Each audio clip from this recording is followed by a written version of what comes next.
The old pickup truck rolled into Derek Calloway's garage at 4:57 in the afternoon, 3 minutes before closing time, its engine knocking like a man begging for one last chance. Nobody in Ashford could have predicted what the next 24 hours would bring. A powerful tech CEO refused to pay a $199 repair bill, humiliated a black single father in front of everyone he knew, and drove away without looking back. But when the sun came up the next morning, her father stepped out of a black luxury sedan and handed that same mechanic a check for $19 million, and nothing in this small town was ever the same again. Derek Calloway had been awake since 5 that morning.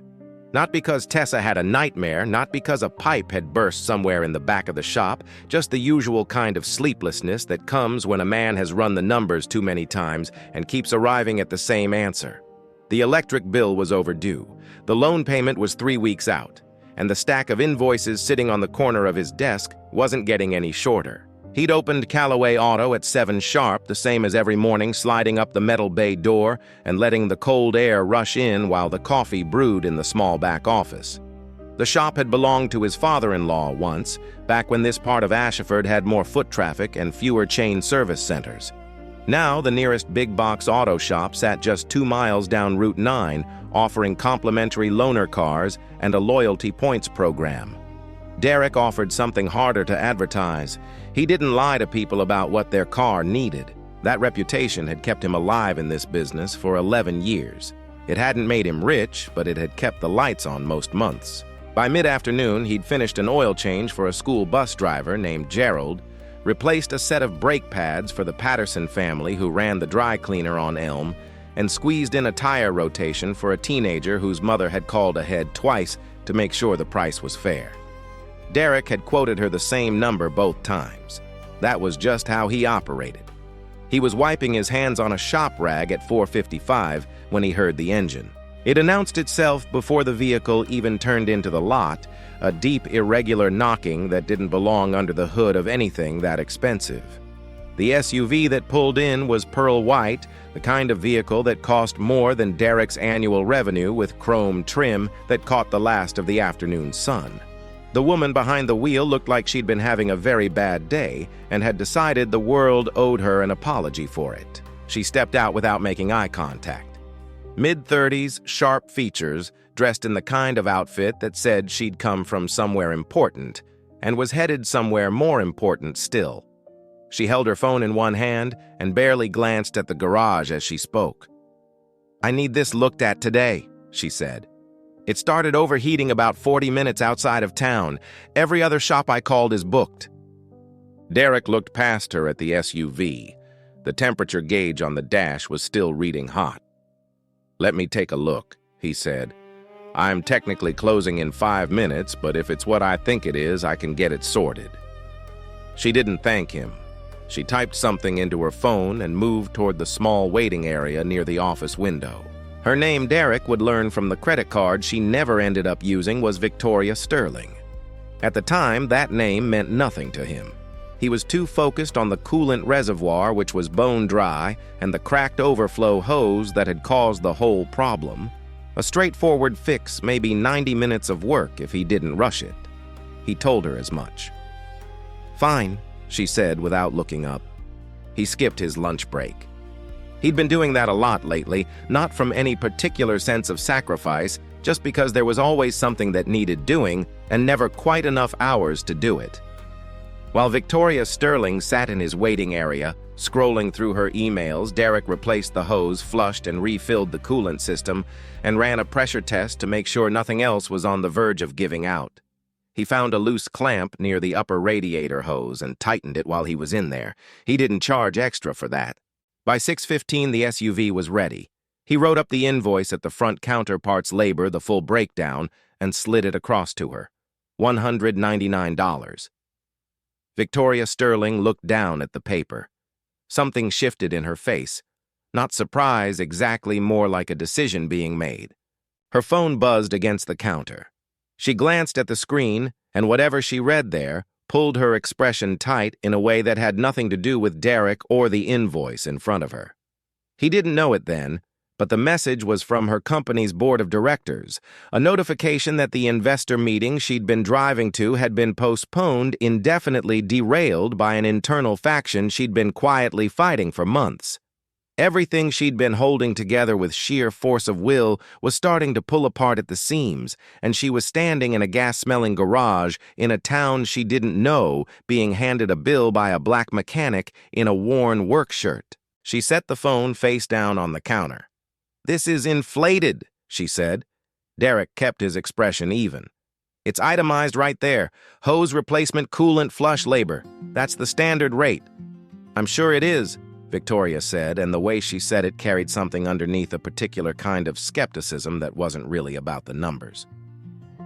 "But I've had this same job done at a real shop for half that price. I think you saw an opportunity and took it." A couple who had been waiting for their own keys near the door went quiet. Gerald, who had come back to ask about scheduling his next oil change, found something interesting to study on the floor. "Ma'am," Derek said, keeping his voice level, "I can walk you through every line on that invoice. The hose alone is $47 at cost. I didn't mark up the parts and I didn't pad the labor. You're welcome to call any other shop in the county and ask what they charge for a coolant system flush." Victoria Sterling picked up her keys from the counter. "What I'm telling you," she said, her voice dropping into something quieter and more deliberate, "is that I don't believe that's what this actually cost, and I think you know that." She let the implication settle in the air between them, the suggestion that he had seen a woman alone, seen an expensive vehicle, and decided to take advantage. That maybe people like him were known for exactly that kind of thing. Derek felt the words land. He'd felt that particular kind of accusation before, dressed up in different language in different settings, always with the same undercurrent. He thought of Tessa, who was 9 years old and had her mother's eyes and still believed completely and without question that her father was the most honest person she'd ever met. He thought about what it would mean to fold right now, to argue, to beg, versus what it would mean to simply stay standing. "I did the work," he said. "The invoice is accurate. If you'd like to pay it, I'll process your card. If you don't, then I hope you get where you're going safely." Victoria Sterling walked out of Callaway Auto without paying. She climbed into the freshly repaired SUV, backed out of the lot, and drove away. The couple by the door exchanged a look. Gerald shook his head slowly. Nobody said anything because sometimes there's nothing to say. Derek stood at the counter for a moment, looking at the invoice she'd left behind. $199. To her, it was a rounding error, the kind of amount that disappears between couch cushions. To him, it was the grocery run for the week, the electric bill holding on by its last extension, Tessa's school supply order, that had been sitting unpurchased in an online cart for 11 days. He folded the invoice once and put it in his shirt pocket. Then he went to the back office, sat down in the same chair he'd been sitting in since 5 in the morning, and started trying to figure out what he could move around. There are people in this world who weaponize their status, not because they need to, but because they can. Because the moment something goes sideways in their own lives, the easiest relief is to press down on someone who can't push back. Victoria Sterling didn't leave Callaway Auto because she genuinely believed the invoice was wrong. She left because she was already furious about something she couldn't control, and Derek Callaway was the only person in her day who had no power to retaliate. What she didn't know, what she couldn't have calculated in that moment, was that she hadn't walked away clean. She'd walked away watched. Kindness doesn't announce itself. It doesn't keep records or post receipts. But in a town as small as Ashford, 11 years of doing right by people leaves a trail that a determined man with the right phone contacts can follow in a single night. Dignity doesn't have a skin color. The way we treat the people who can do nothing for us in return, that's not just manners. It's a mirror. And some of us won't like what we see looking back. The Sterling estate sat 12 miles outside of Ashford on a private road that didn't appear on most maps. It was the kind of house that had been built to last generations, stone and timber-wide windows, a front gate that opened only when someone inside decided it should. Victoria had grown up here, and she still found it easier to breathe once the gate closed behind her. Dinner was already on the table when she arrived. Her father was seated at the far end, the same spot he'd occupied for as long as she could remember, a glass of water at his right hand and a book turned face down near his plate. Theodore Sterling was 72 years old and still carried himself like a man who had somewhere important to be. He'd built his first business at 19 with borrowed tools and a rented garage bay not entirely unlike the one Victoria had walked out of 3 hours earlier. That detail, had she been paying attention, might have given her reason to choose her next words more carefully. She wasn't paying attention. "Had an interesting stop on the way in," she said, setting her bag on the chair beside her and reaching for the water pitcher. "Overheating issue. Had to pull into some little garage off the highway." She poured her glass, settled back, and allowed herself the first real exhale of the day.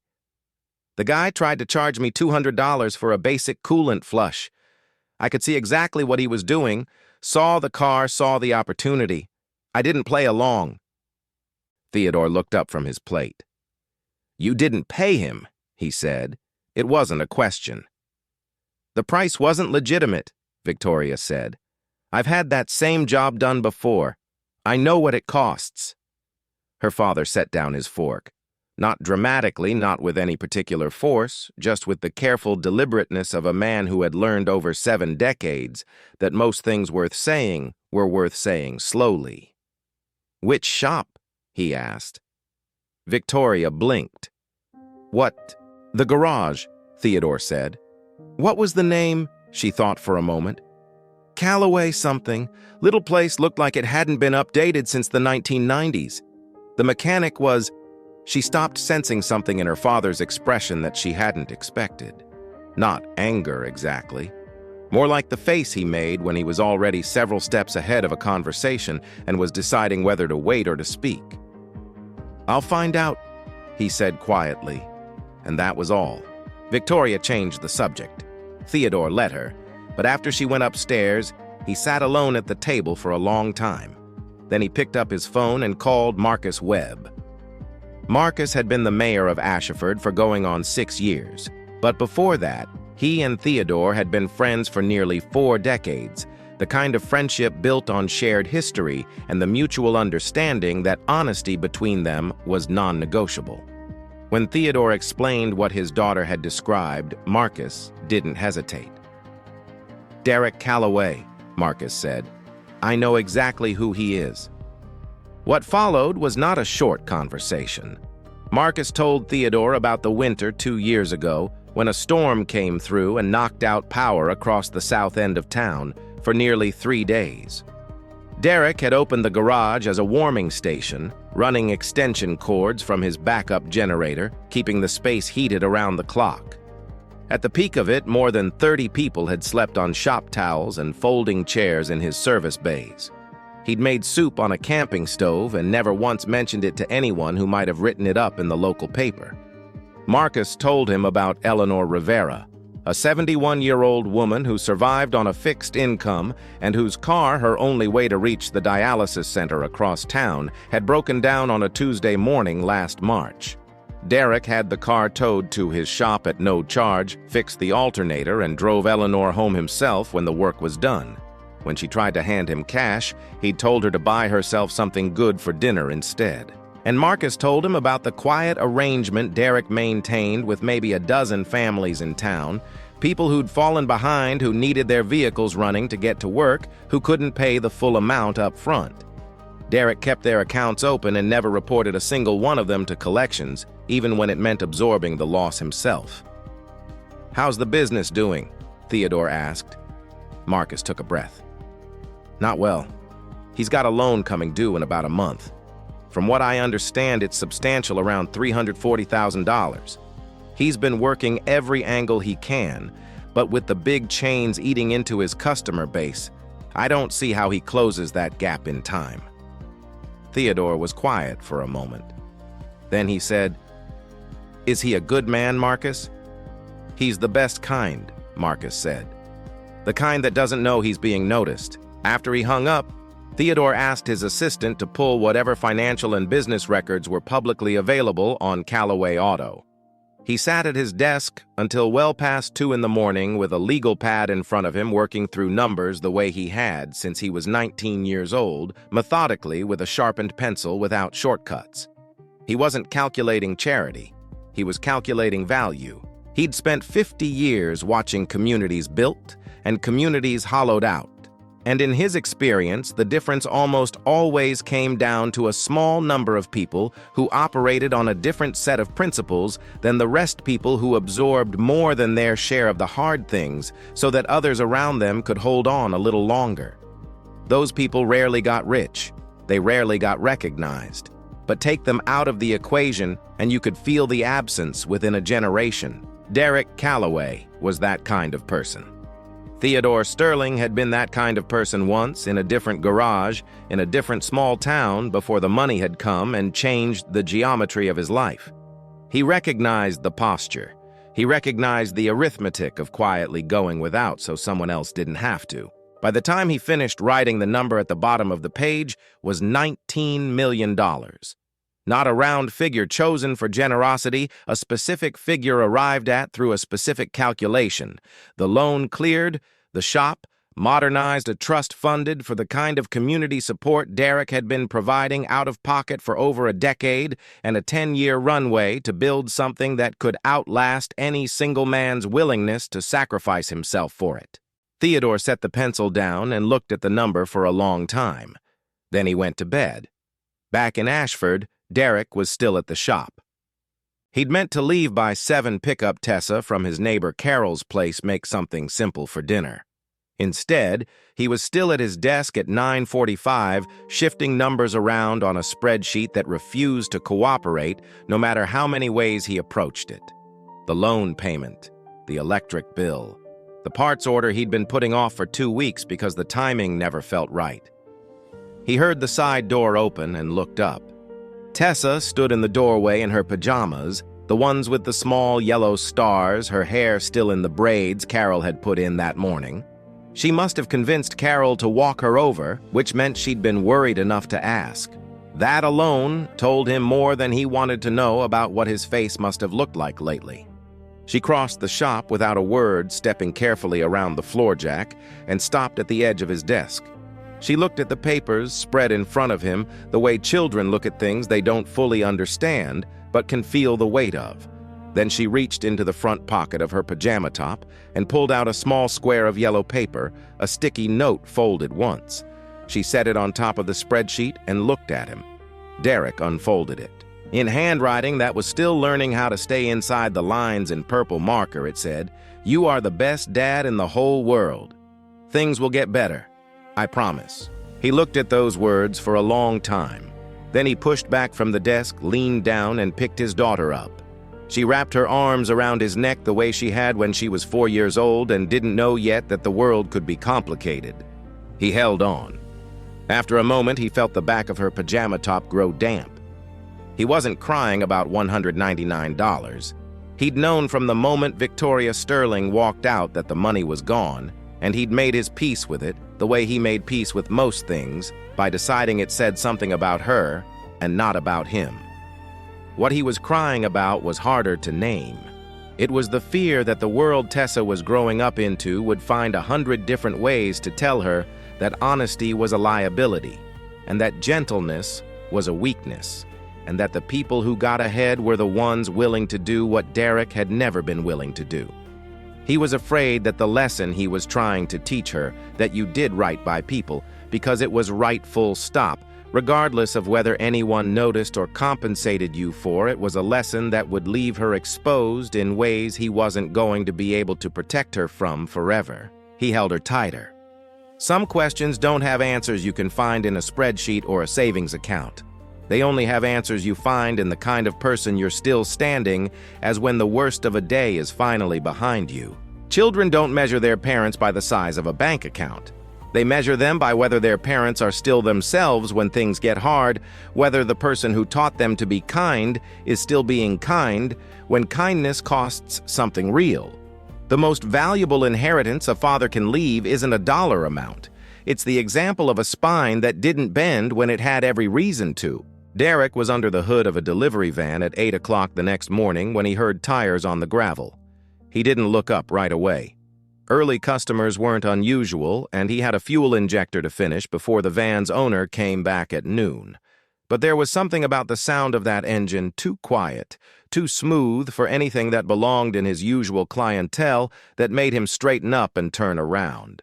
The car that had pulled into his lot was a black sedan, long and unhurried, the kind of vehicle that didn't need to announce itself because everything about it already had. The man who stepped out was in his early 70s, wearing a plain gray jacket over a collared shirt, no tie. He moved without the performance that wealth sometimes puts on, no assistant trailing behind him, no phone pressed to his ear. He just walked toward Derek the way a person walks toward someone they've come specifically to see. Derek set down his wrench and wiped his hands. "Mr. Calloway," the man said. "My name is Theodore Sterling. I believe you met my daughter yesterday." The name didn't register immediately. Sterling. Then it did, and Derek felt something tighten in his chest. Not fear exactly, but the particular wariness of a man who has learned that when powerful people show up unannounced, it rarely means good news. "I did," Derek said carefully. Theodore nodded, looking around the shop the way someone looks at a place they're trying to understand rather than judge. His eyes moved across the bay doors, the tool chests, the framed photo of Tessa on the office window ledge that was visible from where they stood. "I owe you an apology on behalf of my family," Theodore said. "What Victoria did here yesterday was wrong. I want you to know that I understand that." Derek kept his expression steady. "I appreciate that, sir, but you don't owe me anything for what she did." "Maybe not," Theodore said. "But I'm here anyway." He reached into the inside pocket of his jacket and withdrew an envelope, standard-sized, unremarkable, and held it out. "I'd like you to open that." Derek took it. The envelope wasn't sealed, just folded at the flap. He opened it and pulled out a single piece of paper. It took him a moment to understand what he was looking at, a personal check filled out in steady, unhurried handwriting. The amount was $19 million. He read it again. Then he looked up at Theodore Sterling. "I don't understand," Derek said. Theodore put his hands in his jacket pockets and spoke plainly. "Last night I made some calls. I talked to Marcus Webb for a long time. He told me about the storm 2 winters ago, about Eleanor Rivera, about the families whose accounts you've been carrying quietly for years. Then I pulled your business records and I sat down with a legal pad and I did what I've done since I was 19 years old. I ran the numbers." He let that land before continuing. "You have a loan coming due in approximately 4 weeks, $340,000. Without intervention, you close. And when you close, this town loses something it won't be able to replace by opening another chain service center." Theodore glanced around the shop once more. "I've built a lot of things in my life, Mr. Calloway. I know what a foundation looks like. What you've been doing here, the way you've been doing it for 11 years, that's a foundation. This check covers your loan, a full renovation of this facility, and a 10-year community fund modeled on exactly the kind of support you've already been providing out of your own pocket. I calculated what that's worth projected forward. 19 million is the number I arrived at." Derek stood holding the check with both hands. He was aware of the weight of it, not the paper, but what the paper represented. 11 years of early mornings and skipped lunches and invoices folded into shirt pockets. 11 years of choosing to be the kind of man his daughter could look at without flinching. "This isn't charity," Theodore said, reading the look on Derek's face correctly. "I've made a great deal of money in my life by identifying things other people undervalue. Consider this the most straightforward investment I've made in 50 years. Derek looked down at the check again. His jaw worked, but no words came out for a moment. When they did, his voice was lower than he intended. "Why?" he said, not challenging, genuinely asking. "You didn't have to come here. You didn't have to do any of this." Theodore was quiet for a moment, his eyes settling somewhere in the middle distance between them. "Because I started in a garage not much different from this one," he said. And somebody believed in me before I had any right to expect it. I've been waiting a long time to find the right place to put that debt." He looked at Derek directly. "I think I found it." Derek set the check down on the workbench beside him because he needed somewhere to put his hands. He pressed both palms flat against the surface and stood there breathing.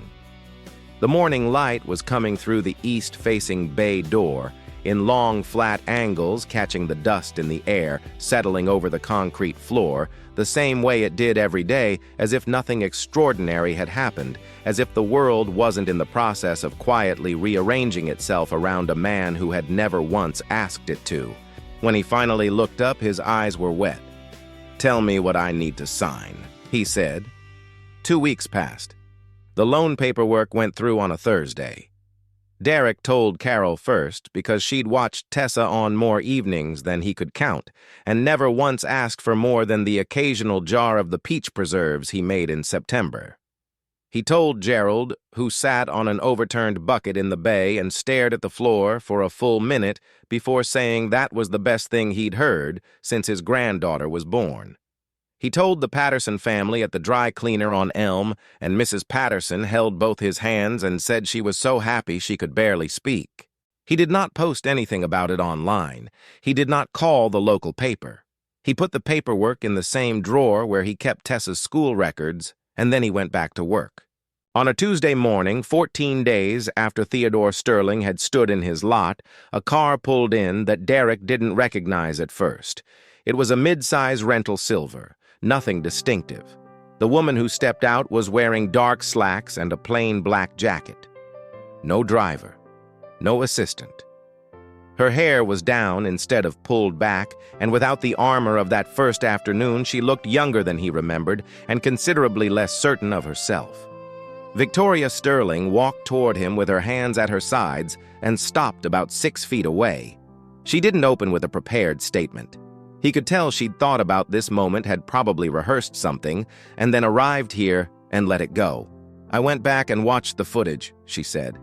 "My dash cam had the audio from when I was in your waiting area. I sat and listened to the whole thing." Her voice was even but not steady, the voice of someone working to maintain composure rather than someone who actually had it. "I didn't recognize myself." "That sounds like an excuse. It isn't. I'm just telling you what happened when I watched it." Derek leaned against the doorframe of the bay and waited. "I had a terrible day," Victoria continued. "My board had just blindsided me and I was already angry before I even pulled into your lot. And I took that out on you in a way that was—" She stopped. "There's no way to finish that sentence that makes it better. It was wrong. What I said and what I implied and what I did. All of it." She met his eyes then and held them. "I'm not here because my father came to see you," she said. "He doesn't know I'm here. I'm here because I've been in business for 12 years, and I like to think I've built something real, and then I watched that footage and realized I'd spent those 12 years becoming someone I wouldn't have respected when I started." She exhaled slowly. "I'm sorry, Mr. Calloway. For the money and for everything else." Derek looked at her for a long moment. The shop was quiet behind him, just the low hum of the compressor cycling, the distant sound of Route 9 traffic, the ordinary sounds of a Tuesday in a small town. He turned and walked into the shop. Victoria stayed where she was not sure what came next. She heard the sound of a cabinet opening, the clink of ceramic, the particular domestic sound of coffee being poured.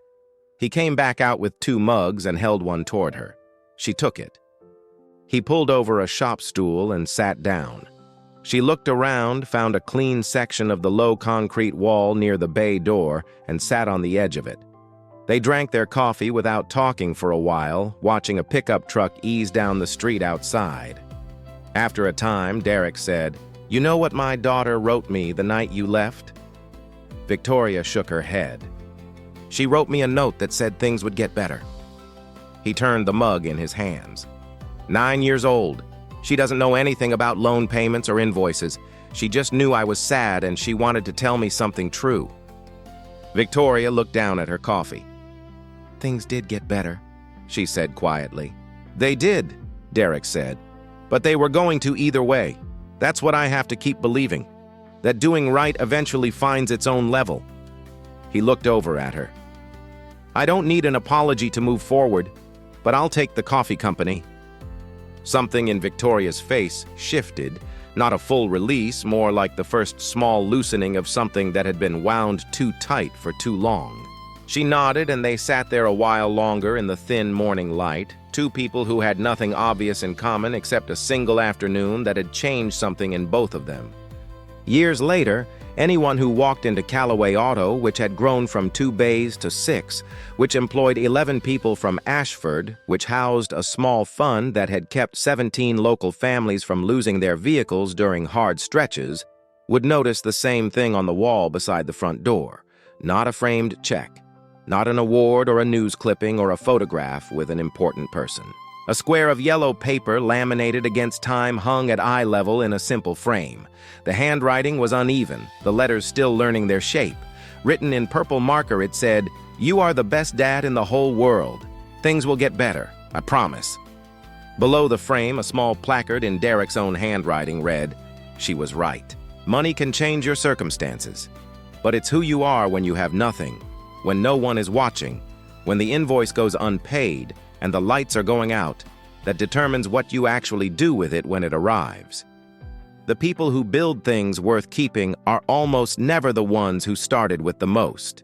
They're the ones who refused to become less than themselves when everything was pushing them in that direction. Don't apologize for being good. The world has a way of finding its own accounting even when the ledger is slow.